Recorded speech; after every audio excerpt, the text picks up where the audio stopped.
They want you to look at the horizon. They want your eyes fixed on the burning maps of the Middle East. They want you to fear the Third World War thousands of miles away.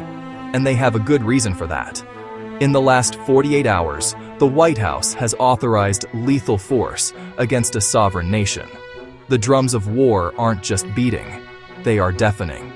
But what if I told you that the real conflict, the one that will actually dismantle your way of life, isn't happening across the ocean? While the world holds its breath watching Iran, a second war has begun. A silent, cold war within America's own borders. On January 12, 2026, the state of Minnesota did the unthinkable. They declared they are under federal invasion, not by a foreign army, but by the President of the United States.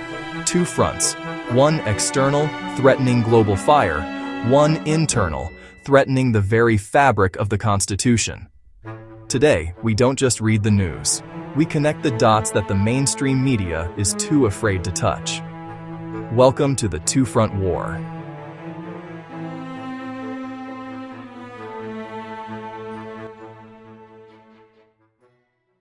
Let's start with the noise, the distraction, the external front.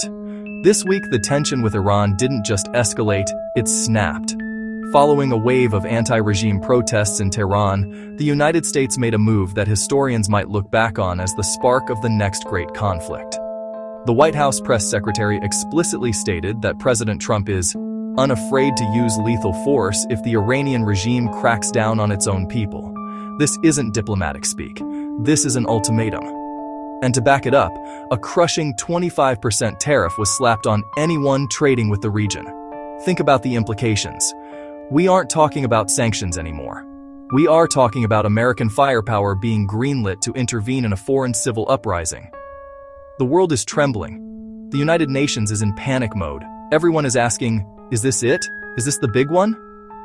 But you have to ask yourself the question that defines this channel. Cui bono? Who benefits? Why now? History teaches us a dark lesson.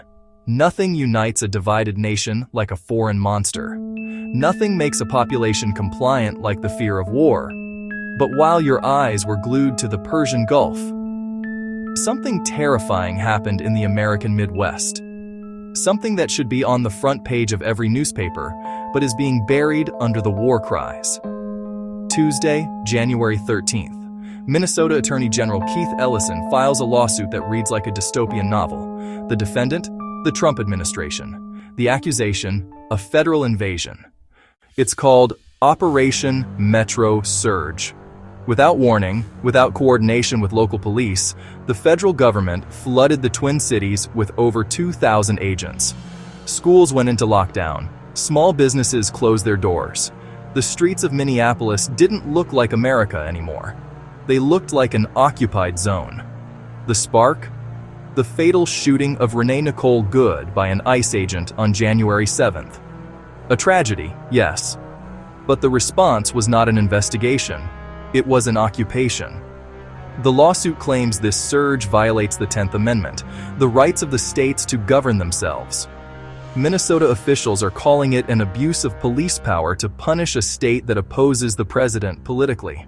Let that sink in. A state government is accusing the federal government of using the police as a political weapon to terrorize its own citizens. This is a cold civil war. It's not fought with cannons yet, but with lawsuits and federal agents. When a governor or an attorney general has to sue the president to stop an invasion of their own cities, the republic is in a state of fracture. And this is where the two fronts merge. This is the dark truth. Look at the timing. At the exact moment the government authorizes lethal force abroad, asserting absolute dominance over foreign enemies, it asserts absolute dominance over domestic dissenters at home. It is a projection of total power. We can touch you in Tehran, and we can touch you in Minneapolis. The message is clear. There is no safe harbor. Borders don't matter. Sovereignty doesn't matter. Only the will of the central power matters. Most people are worried about the price of gas or the stock market. But the structural pillars of freedom are cracking. We are witnessing the normalization of the state of exception, where emergency powers become the daily rule. The war in Iran might be a tragedy of geopolitics, but the war in Minnesota is a tragedy of liberty. And usually, when these two wars happen at the same time, it signals the end of an era and the birth of something much more controlling. The question is no longer if the system will change, it is how much you will lose when it does. While the world watches the fireworks abroad, make sure you are watching the shadows at home, because that is where the real game is being played. Stay vigilant, stay watching. I'll see you in the next one. Thank you.